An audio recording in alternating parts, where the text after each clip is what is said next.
Baik, bismillahirrahmanirrahim. Assalamualaikum warahmatullahi wabarakatuh.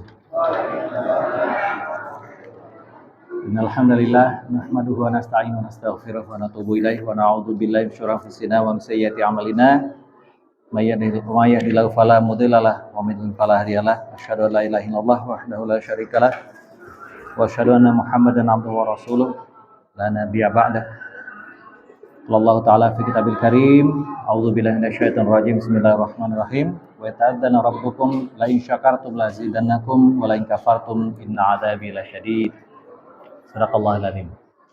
Yang kami hormati jamaah Masjid Uswatun Hasanah di Ancol. Enak nih dekat tempat wisata di Ancol. Alhamdulillah segala puji dan syukur kita panjatkan kepada Allah SWT hingga pada malam ke berapa sekarang? 16 ya? 15? Malam 16 ya? Tadi kita puasa ke 15 ya. Malam ke 16 ya.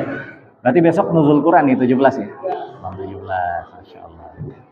Jadi alhamdulillah kita diberi berbagai macam nikmat oleh Allah SWT sehingga sudah setengah bulan ya kita menjalankan ibadah di bulan Ramadan 1444 Hijriah ini. Semoga Allah menerima segala amal ibadah kita semua, mengampuni segala salah khilaf kita, dosa-dosa kita. Dan di sisa Ramadan kita yang tinggal berapa hari lagi nih? Mungkin ada yang 15, 14 ya. Kita nggak tahu nanti hitungannya gimana lebarannya. Setengah bulan lagi ke depan ini kita bisa semakin optimal ya, semakin kuat kita dalam menjalankan ibadah Ramadan kita. Amin ya rabbal alamin. Sholawat dan salam kita aturkan pada junjungan kita, qudwah hasanah kita. Nah, ini namanya kan uswatun hasanah ya. Uswah hasanah kita, Nabi yang kita cintai, makhluk yang paling mulia, Nabi Muhammad sallallahu alaihi wasallam, serta para sahabat, para kerabat dan umat yang setia hingga akhir zaman. Bapak-bapak, ibu-ibu, adik-adik, jamaah Masjid Uswatun Hasanah yang dirahmati Allah SWT. Sebelumnya saya ngasih apresiasi buat anak-anak ya, buat adik-adik. Tadi saya pikir bakal heboh ya, terganggu kita sholat tarawihnya kayak di Masjid Islam. Ternyata di Masjid Uswatun Hasanah adik-adik ini bisa tertib sholatnya. Kalau boleh tepuk tangan di masjid, saya tepuk tangan nih. Cuma nggak boleh, jadi nggak usah tepuk tangan ya. Intinya saya kasih jempol dah buat adik-adik ya. Rajin sholat ke masjid tarawih. Udah hari ke-15 masih tetap ke masjid ya. Dan juga nggak berisik. Yang lain sholat, ya mungkin di awal-awal masih agak berisik-berisik ya. Tapi begitu amin, udah pada sholat semua kan udah anteng. Jadi kita bisa khusyuk ibadahnya, betul nggak? Ini selamat nih buat adik-adik dan juga saya acungi jempol juga buat bapak-bapak ibu-ibunya nih berarti nih ya. Ya, siapa nih bapak-bapak ibu-ibunya ada nggak nih anak-anak ini nih? Ya, itu saya kasih selamat juga nih. Berarti mampu mendidik anak-anaknya. Anak-anak kita masih mau untuk sholat beribadah ke masjid dan beribadahnya dengan tertib. Nah, semoga nanti sampai gede, sampai tua nih, sampai wafat nanti mereka istiqomah nih, menjadi ahlul masjid semua. Amin ya rabbal alamin. Kenapa Bapak Ibu semua? Karena ada hadis Rasulullah SAW. Ini hadisnya hadis qudsi. Hadis qudsi itu firman Allah tapi tidak dimasukkan dalam Al-Quran. Jadi ini Allah yang berfirman tapi tidak dimasukkan ke dalam Al-Quran. Ya, hanya disampaikan oleh lisan Rasulullah SAW. Tidak dijadikan termaktub di sini. Ya, Allah Subhanahu Wa Taala berfirman ini melalui hadis Rasulullah SAW. Beliau mengatakan bahwa ada 7 golongan yang kelak akan mendapat naungan, di mana tidak ada naungan atau perlindungan. Ya, ada 7 golongan, di mana yang kelak nanti akan dapat perlindungan, di mana waktu itu tidak ada perlindungan kecuali hanya dari Allah. Maksudnya adalah hari akhirat ya, ketika di padang mahsyar di akhirat sana, itu ada 7 golongan Allah kasih perlindungan, Allah kasih naungan. Tidak ada selain 7 ini yang Allah kasih naungan. Selain 7 ini, salah satunya adalah asyabun nasya' bi'ibadatillah, anak-anak muda yang tumbuh dalam ibadah kepada Allah. Ya, kita harapkan nih adik-adik kita ya. Juga ini masih banyak anak-anak muda ya, Masya Allah. Anak remaja-remaja ya kan. Ini semua kelak menjadi syababun nasya' bi'ibadatillah, anak-anak muda yang tumbuh dalam beribadah kepada Allah. Amin ya rabbal alamin. Makanya saya senang Bapak Ibu sekalian. Ini saya perkenalan dikit ya. Ngomong kita sampai jam berapa? Sampai jam 8.15 oke ya? Ya, 8.15 habis itu kita tarawih ya. Witir ya? 8.15. Saya kenalan dikit. Nama saya Afwan Riyadi. Rumah saya di Depok. Lumayan juga ke sini ya, jauh juga ternyata. 2,5 jam hampir. Tapi saya senang saya datang ke sini, saya bahagia sekali. Bisa bertemu bapak-bapak, ibu-ibu, teman-teman semua jamaah suatu nasana, saya senang sekali. Mengapa? Karena di sini anak-anak muda banyak masih pada datang ke masjid ya, anak kecil juga masih banyak ke masjid. Harapan saya ini nanti kita kelak semua mendapat naungan dari Allah Subhanahu wa taala seperti tadi disampaikan. Dan nanti jangan lupa ya, kalau teman-teman semua mendapat naungan dari Allah Subhanahu wa taala, ajak-ajak saya. Saya tuh seneng Pak, datang ke pengajian, ngisi pengajian. Kalau diundang, insya Allah saya datang. Kalau nggak lagi bentrok, saya paksa datang. Mau diundang kemana saya datang. Kenapa? Yang saya harapkan nanti syafaat dari teman-teman semua, di bapak-bapak semua, ibu-ibu semua jamaah masjid suatu nasana atau jamaah-jamaah yang lain. Ya. Harapannya saya nanti bisa nebeng lah ya. Jadi kalau teman-teman nanti dapat surga, saya juga bisa tolong diajak. Jangan lupain saya gitu.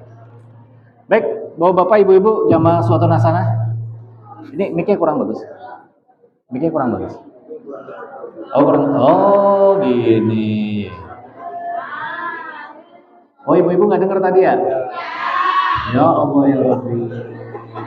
Kasihan bener. Untung baru pembukaan Bu, jadi belum. Iya. Saya pegangin gini aja berarti ya. Kalau nggak pegangin takut ketelen. Ini kecil banget ini. Nanti bentuknya kayak mochi. Ya, Bapak Ibu sekalian, hari ini saya mau menyampaikan, ini karena saya jauh-jauh datang dari Depok.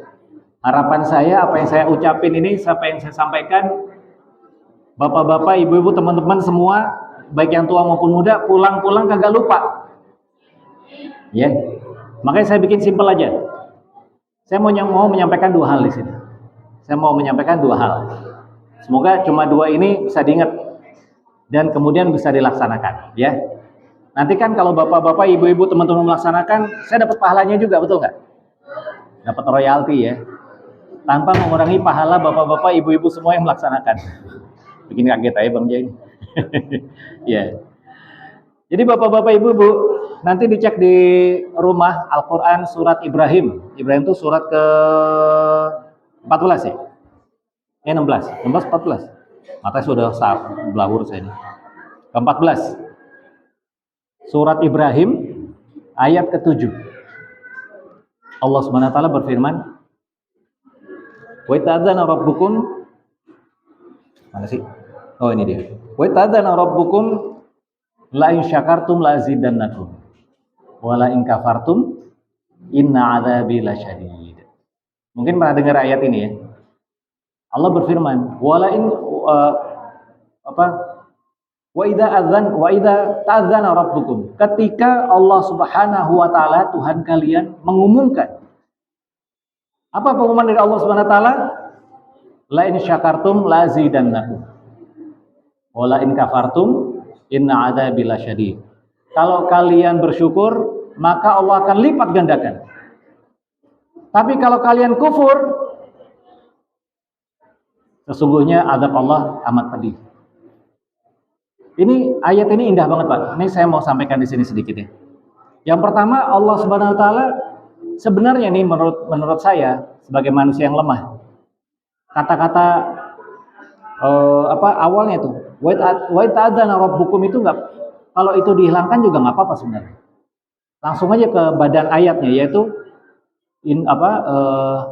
la in syakartum la azidannakum wa la in kafartum inna adzabi lasyadid. Jadi langsung apa pengumumannya gitu bisa. Tapi Allah sengaja Allah itu pasti sengaja, namanya Al-Qur'annya, enggak mungkin disengaja ya. Allah niat dengan sengaja menuliskan kata-kata ini.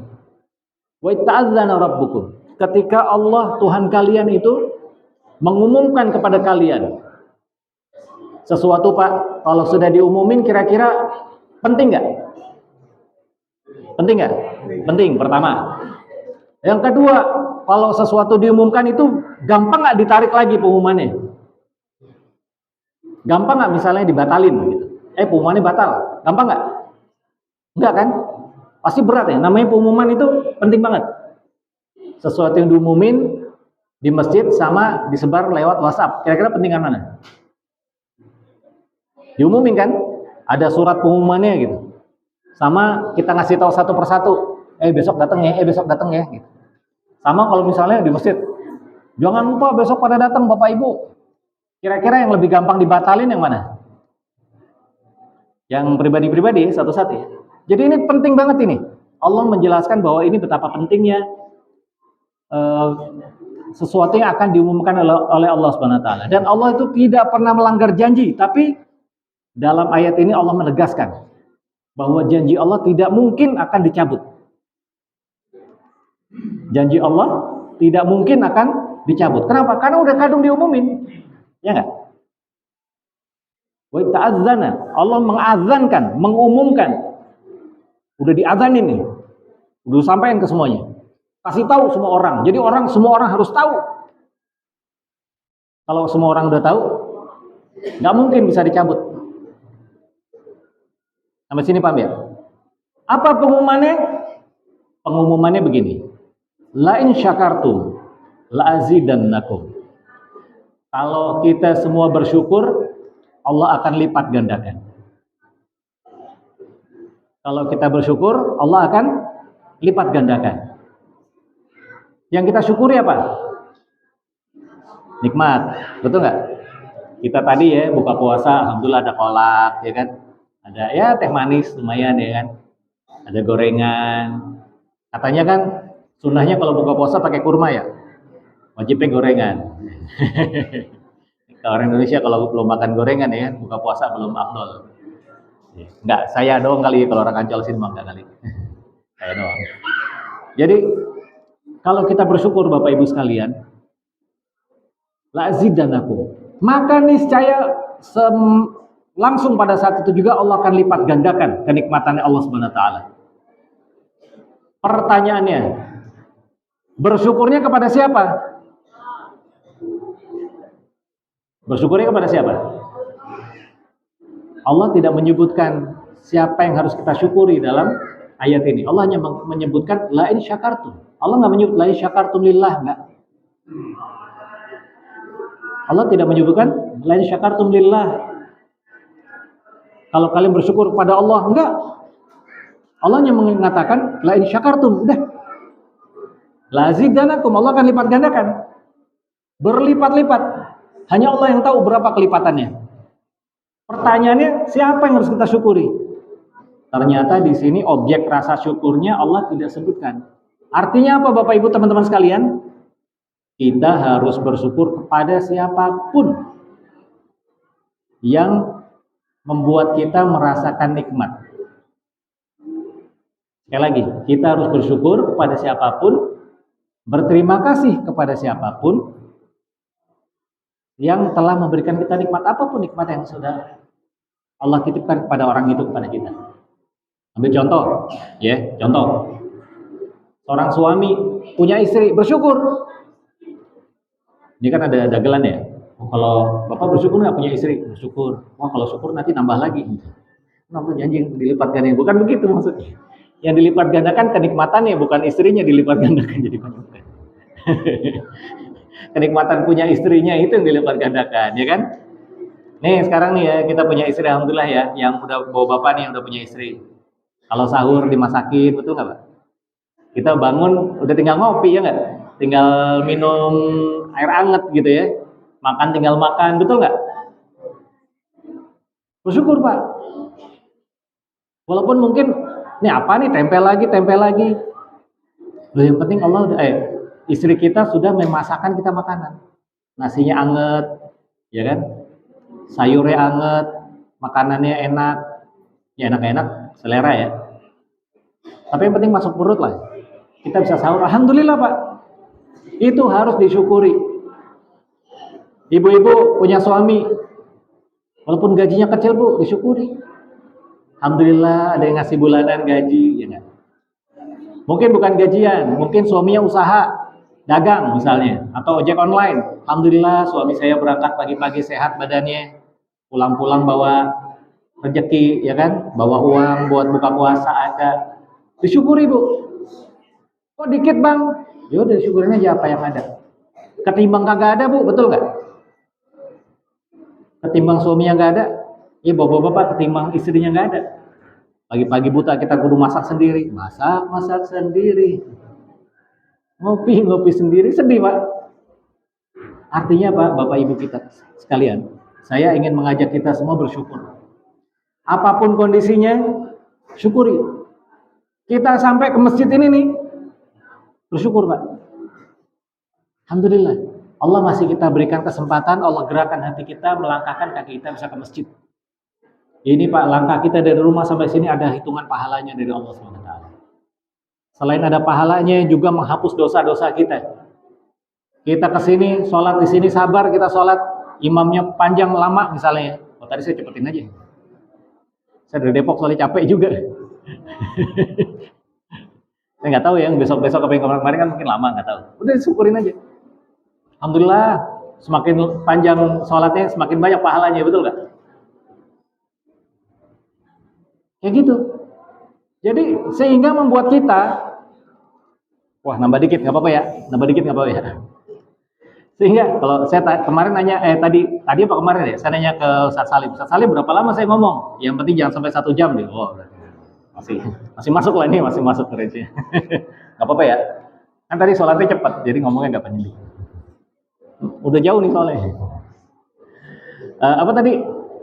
Jadi kita bersyukur. Nih adik-adik juga bersyukur nih.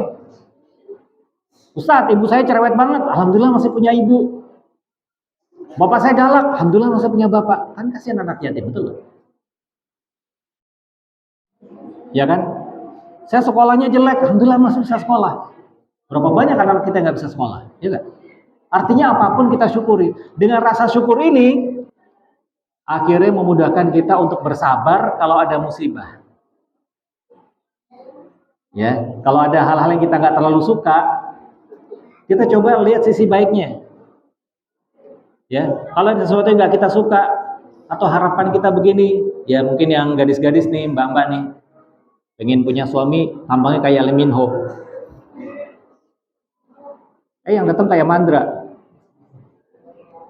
Udah disyukurin aja ya kan. Nah, Lee Min Ho kagak pernah sholat Pak. Mandra masih sholat ya nggak? Alhamdulillah calon suami saya sholat, betul nggak? Daripada datang ganteng-ganteng kagak sholat, ngapain ya kan?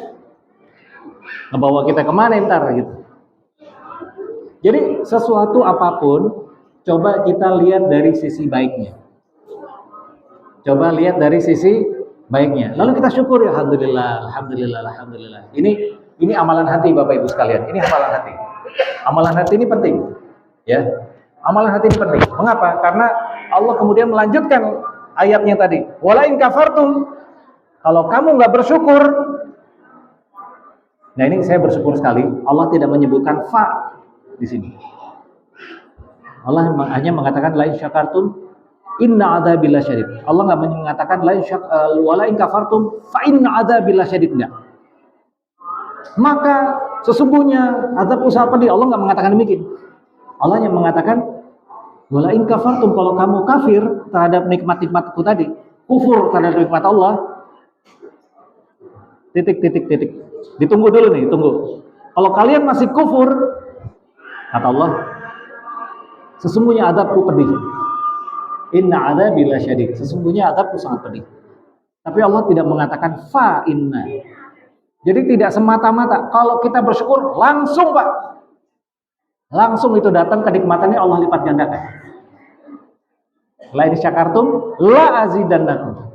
Kalau kalian bersyukur, Allah akan langsung kasih nikmat berlipat ganda. Tapi kalau kita kufur, enggak langsung. Allah cuma ngasih ancaman, inna adzabil syadid. Allah enggak mengatakan langsung azabku pedih, enggak. Ini maha kasih sayangnya Allah pada kita semua. Sehingga ketika kita kufur nikmat, Allah masih kasih kesempatan. Nih, ntar siapa tahu nih, yang kemarin kufur nikmat nih, nggak bersyukur punya suami, walaupun gajinya kecil, ya kan?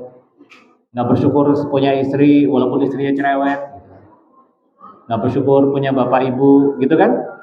Ini mungkin nih suatu hari datang ke suatu nasana nih, Dikasih tahu ada ceramah begini, akhirnya dia bersyukur.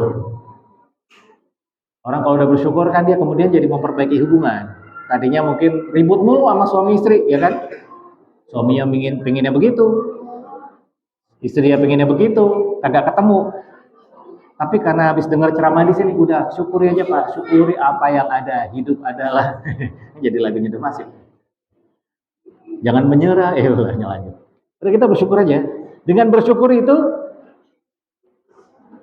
azab Allah yang tadinya udah siap-siap mau ditaruh nih ke kita, inna adzabillah syadid, jadi nggak jadi. Allah ngasih kesempatan Pak buat kita. Ngasih kesempatan, masih ada kesempatan. Selama nyawa masih di kandung badan, selama ini nyawa kita belum nyampe kerongkongan nih, selama matahari belum terbit dari barat, Allah masih kasih kesempatan. Ambil kesempatan sebaik-baiknya. Ambil. Mari kita mensyukuri apa yang ada pada diri kita. Ini saya punya cerita sedikit. Ada bapak-bapak, ibu-ibu udah tua, pergi, nggak punya kendaraan, jadi naik angkot. Di jalan hujan, akhirnya mereka sepayung berdua. Ayo nih kita hujan nih, ayo masuk sini payung. Udah payung berdua kebasahan. Bang, kita mau kondangan jadi kehujanan, kata istrinya. Ya habis gimana nih? Gitu kan. Coba kita punya motor bang, dari tadi kita berangkat udah nyampe di tempat. Kata si bapak sama ibunya. Karena apa? Ngelihat ada motor lewat. Coba kita naik motor bang, abang motor masih punya. Kita nyampe dari tadi kagak kehujanan bang, kata istrinya. Yang motor lewat tadi, sebutlah namanya si Udin, naik motor. Wah hujan nih. Si Udin naik motor kehujanan, ya kan? Ngelihat ada orang naik mobil pickup, nyetir pickup. Wah, coba gue punya mobil walaupun pickup jelek kayak begitu juga gue jabanin dah. Enak naik motor daripada naik motor hujan kehujanan, panas kepanasan, ya kan? Coba naik pickup tuh, agak kehujanan, enak. Sebutlah yang nyetir pickup namanya Budi. Si Budi lagi nyetir pickup kehujanan. Wah, AC-nya kagak enak ini. AC pickup kan, mobil pickup kan kurang kenceng ya. Udah gitu kalau wipernya begitu juga masih berembun. Waduh, repot amat. Agak enak juga nih naik mobil pickup lewat mobil BMW. Keren tuh mobilnya. Apaan gue bisa punya mobil BMW? Mobil mewah, adem, hujan juga bodo amat. Langsung aja dia terus jalan. Ya kan? Si mobil BMW, sopirnya namanya Pak Charlie. Misalnya nih. Pak Charlie lagi nyetir mobil BMW. Ngelihat kakek-kakek, nenek-nenek lagi kehujanan di payung berdua. Jalan sepayung berdua. Si Pak Charlie-nya, ya Allah enak banget orang itu ya. Sepayung berdua, hujan-hujan, romantis bener. Saya kerja banting tulang, nyari duit kagak pernah ketemu bini. Saya pulang, bini lagi cembetut. Lagi pengen jalan-jalan ke Paris. Ditinggal mulu saya, lagi arisan. Enak itu, kakek-kakek nenek-nenek sepayung berdua. Tuh, Bapak Ibu sekalian, apa yang kita iriin sama orang, bisa jadi itu kita punya lebih daripada orang yang kita iriin. Makanya kita jadi orang bersyukur. Ya, ini pesan saya yang pertama. Oke, pesan saya yang kedua. Ingat yang pertama ya, perbanyak syukur. Ini jauh-jauh dari Depok nih, biar ingat ya, orang Ancol. Semoga bermanfaat. Yang kedua, Bapak Ibu sekalian, tetap saja kita semua manusia pasti punya masalah, betul nggak? Pasti punya masalah. Namanya manusia hidup pasti ada masalahnya. Dunia ini namanya darul bala, kampungnya bala, kampungnya ujian. Ada orang paling kaya sekalipun pusing Pak sama kayak kita. Ya. Sehebat apapun orang sama, mereka juga punya masalah. Belum lama ini orang paling kaya sedunia cerai sama istrinya. Sama, alhamdulillah kita kagak cerai. Mereka yang kaya juga cerai. Ada anaknya orang paling kaya dunia gantung diri. Alhamdulillah kita kagak. Masih mending kita Pak. Kita semua punya masalah. Mau tahu nggak? Bagaimana caranya mengatasi semua masalah di dunia? Apa kuncinya? Ada yang mau tahu? Ini pesan saya yang kedua. Tolong ini nanti dikerjakan ya. Tolong nanti dikerjakan. Kisahnya begini. Suatu hari Ada seorang ulama namanya Imam Hasan Al-Basri. Beliau ini seorang ulama salaf yang tinggal di Basrah, Irak. Suatu hari beliau sedang ceramah, kemudian selesai ceramah datang 4 orang bertanya kepada beliau. Yang pertama datang, wahai Imam Hasan Al-Basri, saya orang miskin, apa yang harus saya lakukan? Apa kata Imam Hasan Al-Basri? Istighfar, minta ampun sama Allah. Datang orang kedua, wahai Imam Hasan Al-Basri, saya sudah nikah lama, gak punya anak juga. Allah belum karuniai saya anak. Apa yang harus saya lakukan, wahai Imam? Apa kata beliau? Istighfar, minta ampun sama Allah. Datang orang ketiga, wahai Imam Hasan Al-Basri, kampung saya kagak hujan-hujan. Kasihan ternak-ternak kami, kebun-kebun kami kering semua. Apa yang harus kami lakukan? Apa kata Imam Hasan Al-Basri? Istighfar, minta ampun sama Allah.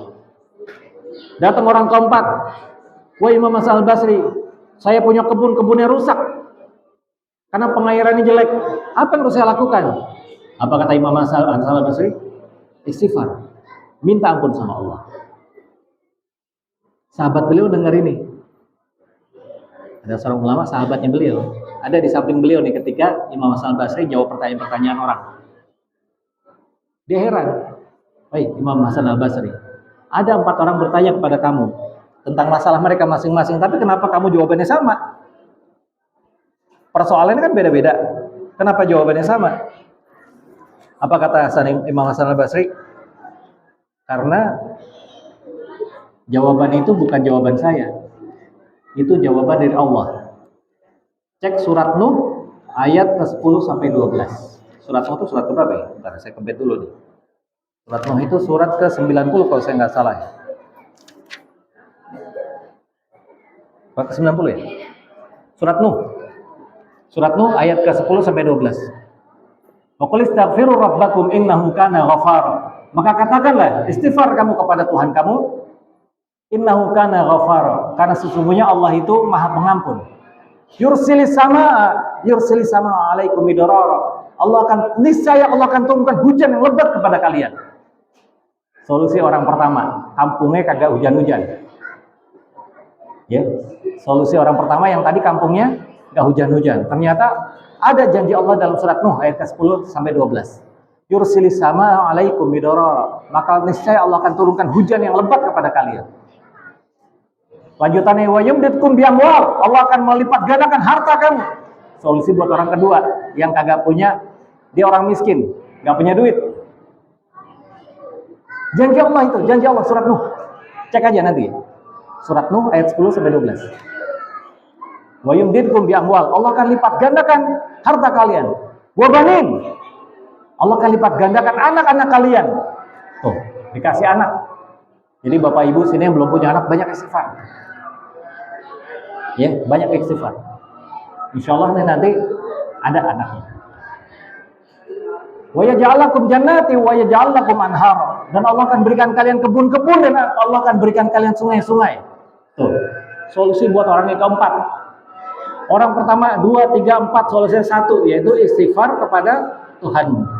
Jadi Bapak Ibu sekalian jangan lupa kita memperbanyak istighfar di bulan Ramadan. Saya kasih ini lagi, clue, saya kasih tambahan. Mumpung Pak, Bapak Ibu, ini terakhir nih ya, terakhir. Mumpung bulan Ramadan, kita semua sahur kan ya?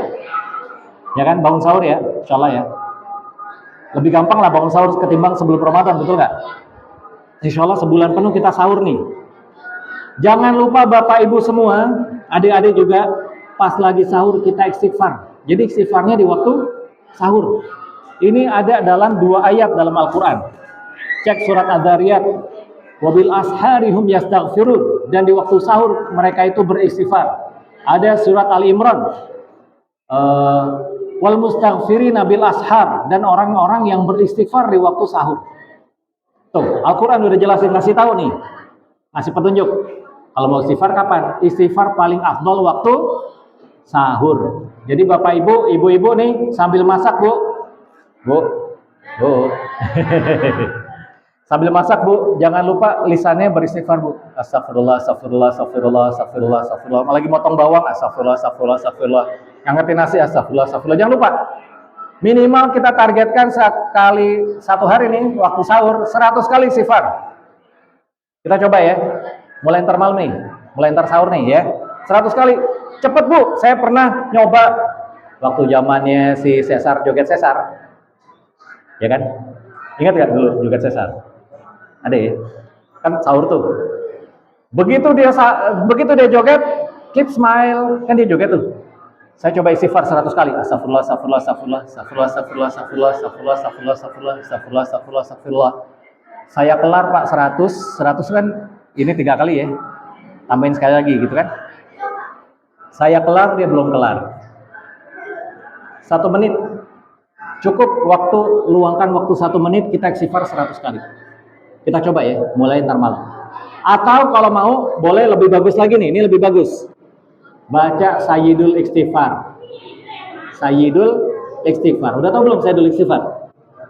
Allahumma anta rabbi la ilaha illa anta khalaqtani wa ana 'abduka wa ana 'ala ahdika wa ahdika masata'tu sampai akhir. Kalau Bapak Ibu belum tahu, belum hafal, nggak apa-apa. Nanti datang ke tukang fotokopi, tukang print, di print. Ya, Sayyidul Istighfar. Minta Bang, browsingin ini dong, Sayyidul Istighfar. Ada gambarnya nggak? Ada nih, dah. Dicari di Google, Sayyidul Istighfar. Klik, tolong di print Bang, di print sekali aja. Taruh di rumah kita Pak, di tempat makan. Ya, tempat kita sahur di mana tuh enaknya, taruh situ. Udah, baca minimal sekali, bagus 3 kali. Ya, kita baca Sayyidul Istighfar 3 kali. Saya belum bisa baca Arabnya Ustaz, nggak apa-apa. Pakai Latinnya, ditulis juga. Ya. Yang penting istighfarnya dilakukan. Itu pesan saya hari ini, malam ini. Udah jauh-jauh dari Depok nih. Ngasih oleh-oleh 2 ya. Yang pertama rasa syukur, ini amalan hati. Ya, amal hati. Kita rasa syukur nih sama apapun yang ada dalam lingkungan kita, syukuri Pak. Syukuri aja. Sehingga ketika nanti datang musibah kita bisa bersyukur. Datang musibah kita bersyukur. Saya belum lama kehilangan sahabat saya. Wafat. Tadinya orang Priuk, orang Permai. Orangnya soleh banget Pak, nggak pernah marah, lembut, halus banget orangnya. Istrinya bidan di rumah sakit Koja. Ketika suaminya, teman saya, sahabat saya ini wafat, istrinya bilang apa tau nggak? Kalau yang lain mungkin suaminya wafat nangis-nangis ya. Istrinya apa yang dia bilang? Alhamdulillah ya Allah, Engkau sudah memberikan aku 18 tahun bersama Mas Agus, namanya Agus. 18 tahun mendampingi Mas Agus, orangnya soleh, orangnya baik. Insya Allah kami akan ketemu lagi di surga. Tuh, ketika wafat suaminya, yang diucapkan Alhamdulillah saya diberi waktu, diberi kesempatan sampai akhir hayat saya mendampingi beliau 18 tahun. Nikah 18 tahun mereka, anaknya cuma 1. Jadi ketika datang motor kita hilang misalnya, Alhamdulillah ya Allah saya pernah ngerasain tuh punya motor, penuh kenangan, boncengin anak, boncengin istri. Jadi rasa sabar kita lebih enak dikelola. Orang sabar nanti ujungnya apa? Ulaika alaihim sholawatu min rabbikum wa rahmah. Orang sabar nanti dapat sholawat dari Tuhan, dari Allah. Itu semoga bisa dipahami ya. Ada 2 ya, syukur sama memperbanyak istighfar di waktu sahur. Semoga Allah menjadikan kita hamba-hamba yang bertakwa. Amin ya rabbal alamin. Nanti selepas bulan Ramadan kelar kita menjadi orang yang tidak punya dosa sama sekali. Amin ya rabbal alamin. Demikian dari saya. Kalau salah mohon maaf, kelamaan mohon maaf. Ini jadi 40 menit. Udah sholatnya cepat lagi aja ya. Bila terhidayah. Assalamualaikum warahmatullahi wabarakatuh. Ya kita witir 3 rakaat.